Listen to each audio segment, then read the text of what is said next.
네, 안녕하세요. 5월 20일 토요일 새벽 기도 시작하겠습니다. 기도드리겠습니다. 은혜로우신 우리 아버지, 또 오늘도 새날을 허락하심을 감사합니다. 하나님께서 우리에게 영원한 자비와 긍휼을 베풀어 주셔서 우리가 오늘도 살아가고 있습니다. 오늘 하루도 우리의 마음과 뜻과 정성을 다하여 하나님을 사랑하고 이웃을 내 몸처럼 사랑하는 귀한 하루가 되게 하시고, 하나님께서 우리에게 주신 귀한 삶의 목적을 이루어드리는 하루가 되게 하여 주옵소서.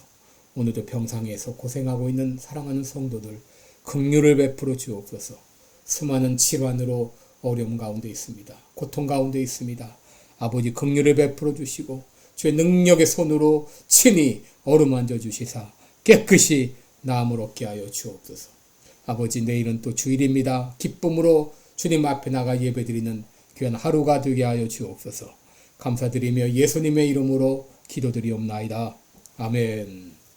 네, 찬송가 218장 부르겠습니다. 내 마음과 정성을 다하여서 218장입니다.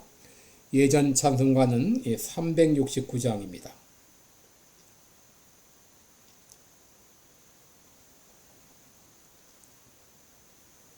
(218장) 내 마음과 정성을 다하여서 주 너의 하나님을 사랑하라.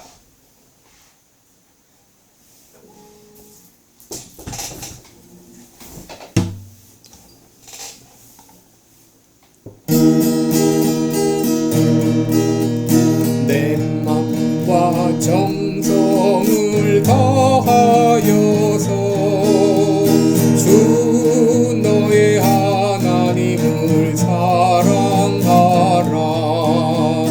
내 몸을 아끼고 사랑하듯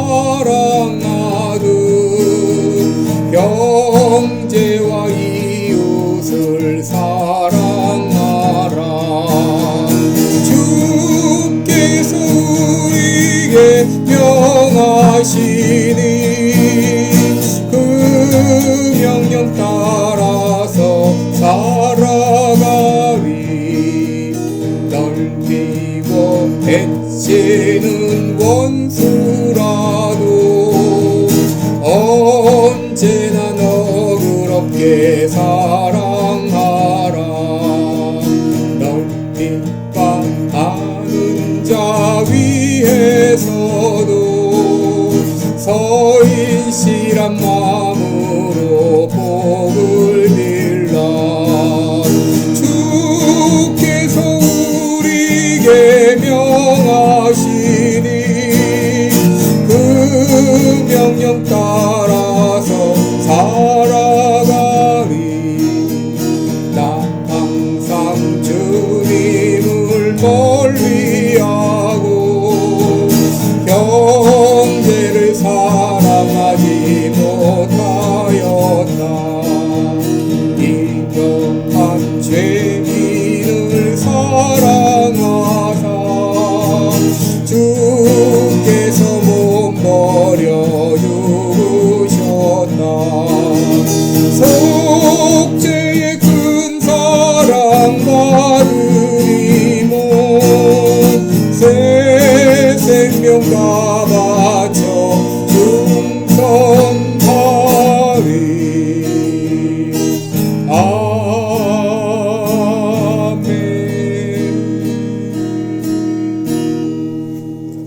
아멘. 네, 우리 오늘은 레위기 9장을 보겠습니다. 레위기 9장입니다.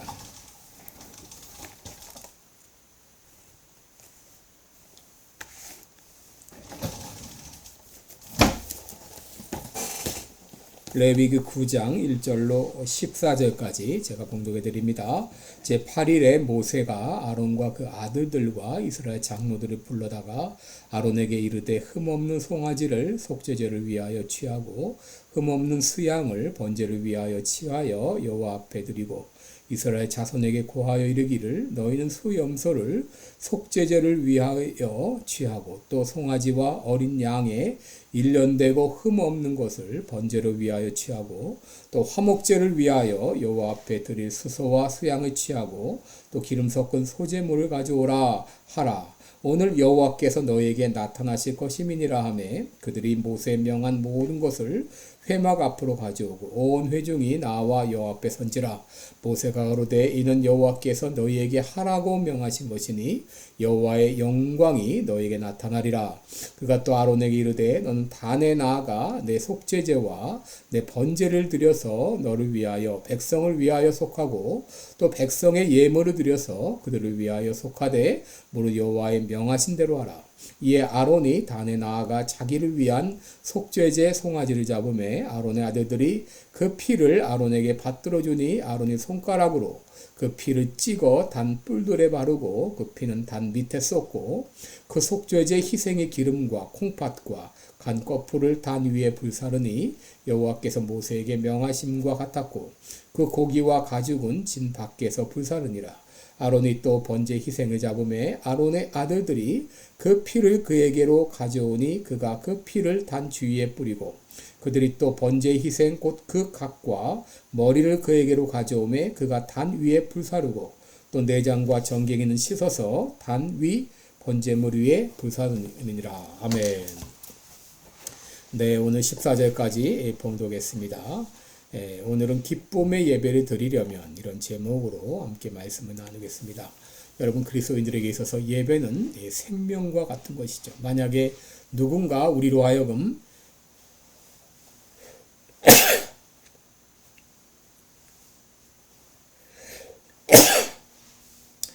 죄송합니다. 만약 누군가 우리에게 예배를 드리지 못하게 한다면 이것은 죽음과 같은 것이죠. 근데 여러분, 예배를 드린다 할지라도 예배 드릴 때 기쁨이 없다고 하게 되면 어떻게 될까요? 기쁨의 예배가 아니라 그저 마지못해 의무감으로 예배를 드린다면 어떨까요? 여러분은 어떤 예배를 드리고 있나요? 여러분들은 예배 때마다 기쁨이 넘치고 또 성령 충만을 경험하고 또 치유의 역사를 경험하고 있나요?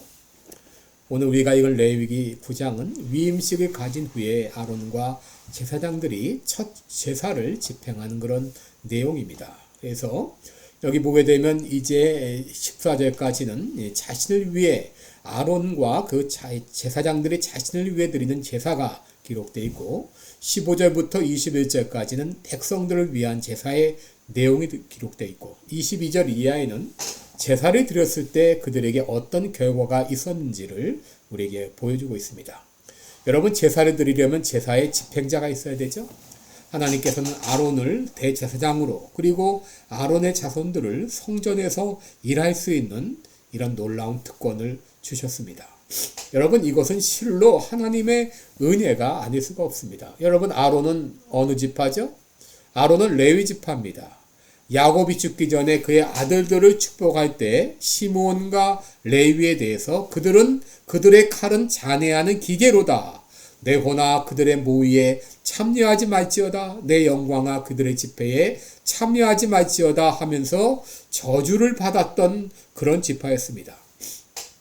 그런데 여러분, 그런 지파가 하나님을 가장 가까이서 섬기는 지파가 되었는데 여러분, 이것은 실로 하나님의 은혜가 아닐 수가 없는 것이죠. 여러분, 내가 하나님을 섬기는 사람이 된 것은 다른 사람보다 훌륭해서가 아닙니다. 이것은 전적으로 하나님의 은혜입니다. 아론은 모세와 함께 이스라엘 백성들을 애굽 땅에서 인도하여 낸 그런 지도자였지만 그러나 그는 제사장으로 위임을 받은 후에 모세가 율법을 받기 위해서 시내산에 올라갔을 때 산 아래서 금송아지 형상을 만들고 이것이 우리를 애굽에서 인도하여 내신 하나님 신이로다 하면서 백성들과 함께 우상을 숭배했던 사람입니다. 그런데도 하나님의 은혜는 놀라워서 그 죄를 용서하시고 제사장 직분을 계속 수행할 수 있도록 도와주셨습니다. 여러분, 사도 바울은 죄인 중에 괴수였지만 하나님은 그를 변화시켜서 위대한 사도가 되게 하지 않으셨습니까? 여러분, 여기서 우리가 알 수 있는 것이 무엇인가? 하나님의 은혜는 너무나 놀라워서 그 어떤 죄도 다 용서하시고 하나님이 변화시키지 못할 사람은 아무도 없다고 하는 것입니다. 여러분, 내 죄가 아무리 중해도 하나님의 은혜는 나의 모든 죄를 품으시고 용서해 주십니다. 그러므로 우리는 날마다 나의 나된 것은 하나님의 은혜입니다 라고 고백해야 됩니다. 여러분, 우리에게 하나님을 가까이서 섬길 수 있는 직분을 주신 것은 전적으로 하나님의 은혜였습니다. 여러분, 이처럼 아론과 그 자손들은 인간의 연약성을 가지고 있었기 때문에 그들은 백성들의 제사를 드리기 전에 먼저 자신들을 위한 제사를 드려야만 했습니다. 여러분, 1절에 보시면 제8일에 모세가 아론과 그 아들들과 이스라엘 장로들을 불러다가 아론에게 이르되 흠없는 송아지를 속죄제를 위하여 취하고 흠없는 수양을 번제를 위하여 취하고 여호와 앞에 드리고 라고 말했죠. 그리고 7절에 보시면 그가 또 아론에게 이르되 너는 나아가 내 속죄제와 내 번제를 드려서 너를 위하여 속하라 라고 말하죠. 그리고 8절에 보면 아론이 단에 나아가 자기를 위한 속죄제 송아지를 잡았다 라고 말합니다. 여러분, 아론은 그가 연약성에 잡혀 있었기 때문에 그도 역시 똑같은 죄인이었기 때문에 그는 백성들의 제사를 수행하기 전에 먼저 자신을 위한 제사를 드려야만 했던 것이죠. 그리고 15절 이하를 보게 되면 백성들을 위해 드리는 제사의 내용이 구체적으로 기록되어 있죠.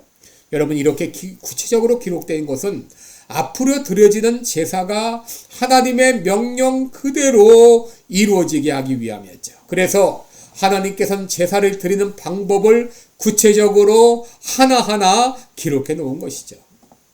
그러므로 제사를 수행하는 제사장들은 제사가 어떻게 드려져야 할지 잘 숙지해야 됐고 그 하나님의 말씀대로 제사를 수행함으로 제사가 진지하게 드려져야 함을 깨닫게 하신 것입니다. 여러분, 이 구체적인 내용을 통해서 우리가 하나님께 예배를 드릴 때 어떤 자세로 드려야 될지 또 우리가 하나님께 예배를 드릴 때 무엇을 준비해야 될지를 생각하게 합니다. 여러분, 요한복음 4장 24절에 하나님은 영이시니 예배하는 자가 신령과 진정으로 예배할지니라 했는데 여러분, 우리가 예배를 드릴 때 얼마나 몸과 마음을 다하여 준비해야 되는지를 돌아봐야 되겠습니다. 여러분, 우리는 우리의 예배가 신령과 진정의 예배가 되도록 그렇게 기도해야 되겠습니다. 그리고 우리의 예배가 성령께서 인도하시는 예배가 되도록 성령의 임재를 간절히 사모해야 되겠습니다. 여러분, 이렇게 예배 드렸을 때, 제사 드렸을 때 이스라엘에게 어떤 일이 일어났죠? 23절을 보시면 여호와의 영광이 온 백성에게 나타나며 라고 했습니다. 여러분, 그들은 여호와의 영광을 보았습니다. 여러분, 여호와의 영광이 어떻게 나타났는가? 24절을 보면 불이 여호와 앞에서 나와 단 위에 번제물과 기름을 사른지라 그랬습니다. 그리고 온 백성은 이를 보고 소리 지르며 엎드렸더라 라고 말했습니다. 여러분, 예배 드리는 제단 위에 불이 떨어진 것입니다. 다시 말해 그들은 모두 성령으로 충만했던 것이죠. 엘리야가 갈멜스 산상에서 바알과 아세라 선지자와 대결하며 하나님께 제물을 드렸을 때 그가 기도했을 때 하늘에서 불이 내려서 제단의 제물을 다 태웠던 것과 마찬가지로 오늘 아론과 그 자손들이 드렸던 백성들을 위해 드렸던 그 제물 위에 하나님의 불이 임한 것이죠. 이렇게 되었을 때 그들의 마음에는 기쁨이 가득했습니다. 24절 마지막을 보면 온 백성이 이를 보고 소리 지르며 엎드렸더라 라고 했습니다. 여러분, 그들의 마음에는 기쁨으로 충만했습니다. 여러분, 우리가 하나님께 드릴 때도 이런 기쁨이 있어야 되죠. 시편 100편에 보게 되면 너희는 하나님께 나아갈 때 기쁨으로 여호와를 섬기며 그 앞에 나아갈지어다 라고 말했습니다. 여러분, 기쁨이 없는 예배는 죽은 예배입니다. 여러분, 우리의 드리는 예배가 기쁨 기쁨으로 드리는 예배가 되도록 우리 마음에 기쁨이 가득하도록 여러분 하나님의 은혜를 간절히 사모하며 예배 드리시기 바랍니다. 늘 준비하고 기도하는 마음으로 예배에 임하시기 바랍니다. 이럴 때에 이스라엘 백성들이 드렸던 제물 위에 불이 떨어져 사는 것처럼 우리에게도 이런 놀라운 성령 충만의 은혜를 주실 것을 믿습니다. 기도하겠습니다. 은혜로우신 우리 아버지 고맙고 감사합니다. 우리의 예배가 기쁨의 예배가 되기를 원합니다. 아버지 예배를 사모하는 열정을 주옵소서. 은혜를 사모하는 열정을 주옵소서. 말씀을 사모하는 열정을 주옵소서. 그리고 기도하며 예배를 준비함으로 우리가 예배 드릴 때마다 기쁨으로 예배 드리는 우리 모두가 되게 하여 주옵소서. 예수님의 이름으로 기도드리옵나이다. 아멘. 아버지 오늘도 여러분 복된 하루 되시기 바라고 내 예배를 위해서 기도해 주시기 바랍니다. 또 제가 좀 알러지가 조금 생겨서 예배에 좀 차질을 주었습니다. 죄송합니다. 우리 각자 기도하는 시간 갖겠습니다.